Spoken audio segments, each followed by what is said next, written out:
வணக்கம். பேச்சிப்பாறை ஊராட்சி காந்திநகர் பகுதியில் புல எண் 11/1, 11/2, 11/3 இந்த 3 புல எண்களை உள்ளடக்கி ஏறத்தாழ 60 ஏக்கர் நிலப்பரப்பில் 50 ஆண்டுகளுக்கு மேலாக குடியிருந்து வரக்கூடிய குடியிருப்பு வாசிகளுக்கான பட்டா இதுவரை வழங்காமல், அதிலும் குறிப்பாக 11/1, 11/2 இது இரண்டுக்கும் ஒரு குறிப்பிட்ட அளவு மக்களுக்கு மட்டும் பட்டா வழங்கியுள்ளார்கள். 11/3 பகுதியில் வசிக்கக்கூடிய மக்களுக்கு இதுவரைக்கும் பட்டா வழங்கவே இல்லை. நமது கோரிக்கை பல முறை நாங்கள் கோரிக்கை விடுத்த பிறகும் அதற்கான பட்டா வழங்குவதற்கான முயற்சி அந்த அரசு முன்னெடுக்கவில்லை. எனவே உடனடியாக அந்த மக்கள் தங்கள் கைவசம் வைத்திருக்கக்கூடிய நிலத்திற்கான பட்டாவை உடனடியாக வழங்குமாறு மாவட்ட ஆட்சியரிடம் கோரிக்கை வைத்துள்ளோம். அதுபோல வேர்க்கிளம்பி பேரூராட்சி 3வது வார்டு பகுதியில் அமைந்திருக்கக்கூடிய நெடுமானூர் குளமானது ஏற்கனவே 2010ஆம் ஆண்டு நாம் தமிழர் கட்சியின் சுற்றுச்சூழல் பாசறை சார்பாக சுத்தப்படுத்தினோம். இருந்தாலும் அந்த பகுதி சுத்தமாகவில்லை. காரணம் என்னவென்றால் அதனுடைய மதகுகள் உடைந்து காணப்படுகிறது.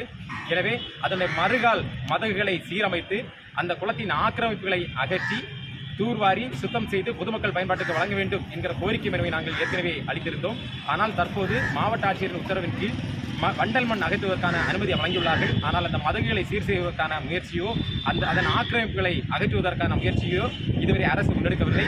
எம்முடைய கோரிக்கை உடனடியாக அந்த ஆக்கிரமிப்புகளை அகற்றி அதனுடைய மதகுகளை சீரமைத்து அந்த குளத்தில் உள்ள வண்டல் தூரை ஒரு குறிப்பிட்ட அளவு மட்டும் எடுத்து அந்த குளத்தை மீட்டுருவாக்கம் செய்து பொதுமக்கள் பயன்பாட்டிற்கு வழங்க வேண்டிய என்ற கோரிக்கையை உள்ளடக்கி 2 கோரிக்கையை உள்ளடக்கி மாவட்ட ஆட்சியரிடம் மனு வழங்க வந்துள்ளோம். நாம் தமிழர் கட்சி சார்பாக. என்னுடைய பேர் சீலன், நாம் தமிழர் கட்சி 11ஆம் மாவட்ட தலைவர். இந்த கோரிக்கையை வலியுறுத்தி இதற்கு முன்னாடி நீங்கள் மனு கொடுத்துருக்கீங்களா? பலமுறை கொடுத்துள்ளோம். 2019ஆம் ஆண்டு கொடுத்துள்ளோம். அதற்கு 2019ஆம் ஆண்டிலேயே எங்களுக்கு பதில் கிடைக்கப்பட்டது.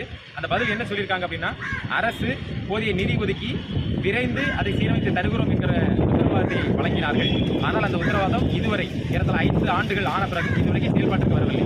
அதுக்கு பின்பும் எந்த அரசு துறையிலேருந்து யாரும் தொடர்பு கொண்டாங்களா? இல்லை, யாரும் தொடர்பு கொள்ளலை. அதனால இப்போ நீங்கள் மாவட்ட ஆட்சியரிடம் கோரிக்கை மனு மீண்டும் அளிக்க. நன்றி.